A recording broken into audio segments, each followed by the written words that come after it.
Payton and his best fit, Sam. Where's he going? Everybody's asking permission in the last 24 hours. The Arizona Cardinals have asked permission to talk to Sean Payton. Houston Texans have asked permission to talk to Sean Payton. We already know that the Broncos are interested. Everyone should be interested in Sean Payton.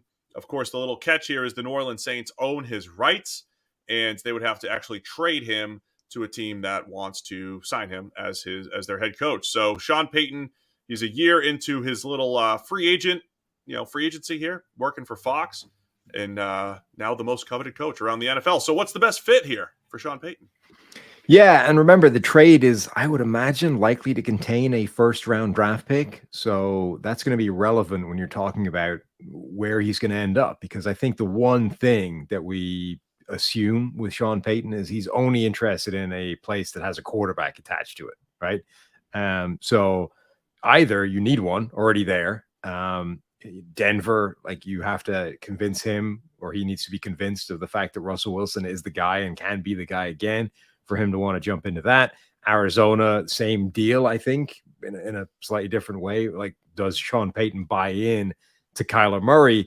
And then the other teams, Houston, Indianapolis, like, those teams have got they don't have a quarterback right now, but the availability would be they pick in the top 5 picks of the NFL draft. Now, do they still pick in the top 5 picks of the NFL draft if they trade for Sean Payton?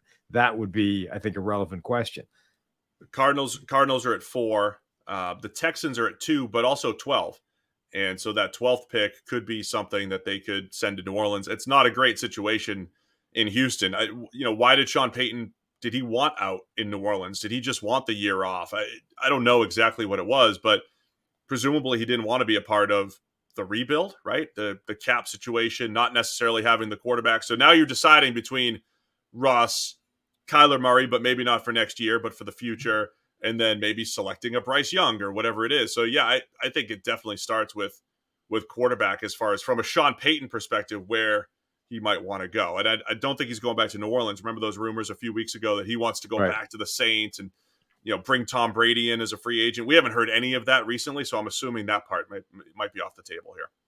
Maybe, but I think that's still an option. Like, obviously, that's the one team that doesn't need to trade anything for him. So if he wants to come back and restart, it's all his entire thing this offseason, I think, is going to be where are the quarterbacks, who's the best one, and how do I get myself into that situation? Whether it's a guy he loves, somebody in the draft, and a team that can draft one of these quarterbacks at the top, whether it's he thinks that Russell Wilson can be turned back into Seattle Russell Wilson, or whether it's he thinks Tom Brady can rock up at the Saints, or maybe the Saints will get somebody else like Derek Carr or whatever. Like, the quarterback situation is going to be the thing that determines, I think, where Sean Payton is going to go. And of course, there's always the looming possibility that the Dallas Cowboys get dumped out of the playoffs at the first time of asking. Everyone's fired in the building, and the Sean Payton rather, to Dallas, the thing that everybody said was going to happen like 3 minutes after he retired, actually ends up coming to fruition. Yeah, those are the two storylines this weekend during playoff time. The Dallas thing that you just described. If Dallas Monday night goes into Tampa Bay and loses, is it a complete overhaul over there? Is it Mike McCarthy's out and we're throwing the bag at Sean Payton? He's the guy that's going to save this thing with Dak or whatever. I mean, there still might be turnover in Dallas. Maybe they'll turn to Kellen Moore or something. Who knows? But like, when the Cowboys play a playoff game, all of that's on the table, right? The storylines with Dallas are they're either going to make this Super Bowl run for the first time since the mid-90s, or everybody's getting fired. Who knows? So that's part of it. The other one, though, that Saints fans were looking at very closely all season was the Chargers and Brandon Staley. And I know they're in the playoffs and they're finally healthy and all that stuff, but there was this feeling that was the place, that the Chargers might trade for a pick because they were going to sour on Brandon Staley. Is that still a possibility if they lose in Jacksonville? That one feels less likely to me. I mean, it's possible, but I would imagine they would take the viewpoint of this thing is broadly moving in the right direction. We were, as always, with the Chargers, we were down a lot of important players this season. Rashawn Slater for almost the entire year. Their wide receivers were busted up. Like, Herbert himself had the rib cartilage. I would imagine, despite all of that, they make the playoffs. Even if they don't progress, I can imagine that team looking at this broadly and saying, yeah, this is still the right approach. We're still doing the right thing. Whereas Dallas and Jerry Jones, it's like always, a knee-jerk thing. Plus, this feels like more than ever, like this is the year where Jerry Jones thinks they have a Super Bowl team. And if they get dumped out the first game again, I find it hard to believe that it isn't time for him to just go, all right, next. Even if it's the second game, it's not just this weekend. If they don't make it past divisional round, it could be time for change in Dallas. Who knows? But the NFL playoff picture, it's all locked in. And my go-to place for wildcard round action is DraftKings Sportsbook, an official sports betting partner of the NFL. To kick off the road to Super Bowl 57, new customers can bet just $5 and get $200 in free bets instantly. Plus, any all new and existing customers can get a no-sweat bet each day of wildcard round this weekend. Just place any NFL bet of your choice, and if it loses, you'll get a free bet back up to $10. So action's so good, why bet on NFL playoffs anywhere else? Download the DraftKings Sportsbook app now. Use code PFF. New customers can bet $5 on the NFL and get $200 in free bets instantly. Only at DraftKings Sportsbook with the code PFF. Minimum age and eligibility restrictions apply. See show notes for details. Let's talk Russ in Denver, because of all the jobs that are open, is that the best one, right?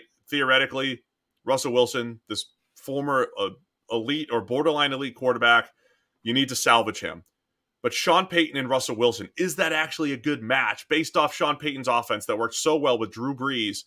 Quick hitting, short game, throw up the seam every now and again. He had success with Teddy Bridgewater. Is the scheme a mismatch, or is it just, hey, here's this guy who has had success with quarterbacks, including Drew Brees. Of course he'll be good with Russell Wilson as well. I mean, I think Sean Payton's offense has been malleable over his career. Like, it's not been the one static thing for 15 years. He's been able to change and adapt and adjust that offense. So I think he can move the system to accommodate a quarterback if the quarterback isn't Drew Brees. And we've seen that throughout his career. What's interesting is, like, because he's been media guy this year, he's been on Cowherd a couple of times. He's been a few places, and they've asked him about Russell Wilson and how would you fix this? Like, what's gone wrong? How would you fix it as a former coach? And he, at the very minimum, has not been sort of as dismissive of Russell Wilson as a lot of other people have of, he's washed, he's done, like, forget it. There's no coming back from this. This is just a disaster and it's never going to come good.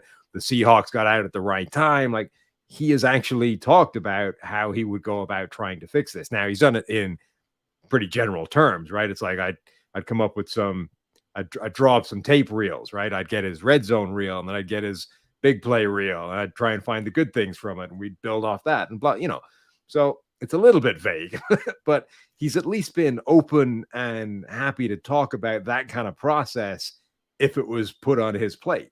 So I think that is the right answers, right? Yeah, but I think there's a world where he's like, does think Russell Wilson is done and would have said so, and that's just not a job he'd be interested in. But I think the fact that he was open to that and was sort of sketching out theoretically how he would go about it means that should be on the table as a job. And that's exactly what the Broncos need, right? I mean, you can't. I don't know what happened behind the scenes with Russell Wilson, Nathaniel Hackett, but clearly it was kind of, here's this offense, Russ, go execute the offense. Doesn't mean they never talked about this. I'm sure Nathaniel Hackett at some point said, Russ, what do you like?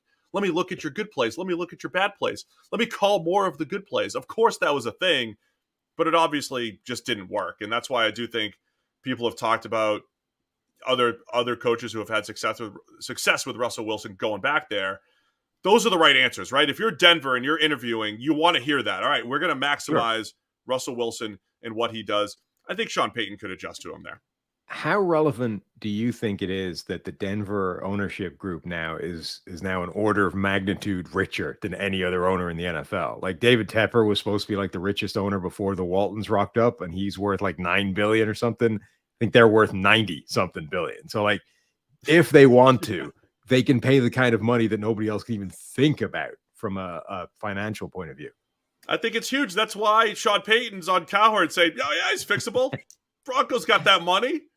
Yeah, of course I'll do it. Here's how I'll do it. I'm going to need a 26-year contract, fully guaranteed. I think it's significant. Not that, they're still they're all business people. You don't want to burn money, but you'll they're more willing to throw money at stuff. And then if it doesn't work, throw money at the next thing. You have to think that's in play for the Broncos during this coaching search. So, I mean, I kind of like Denver and Sean Payton. I think that's a good fit. I think the Arizona one could be difficult for Sean Payton. Houston's a complete rebuild. If we're talking about teams that are available right now, Denver. You think Denver? Yeah. Just Denver makes a lot of sense. Denver? I think it depends what he thinks of Kyler Murray. I think that's absolutely a live conversation as well. The Texans would be fascinating if he's convinced that everybody else is going to be there for a long time. Like the fact that there were rumors Nick Caserio might be on the chopping block wouldn't exactly fill you with confidence if you're Sean Payton that, this is a thing that's going to be there for a few years. No, you want stability as a head coach, and it looks like Denver, they're not there yet, but it looks like the new ownership group could get them there. So I'll go Broncos as the best fit for Sean Payton. Let us know. Where should Sean Payton land, and who should want him the most? It's the PFF NFL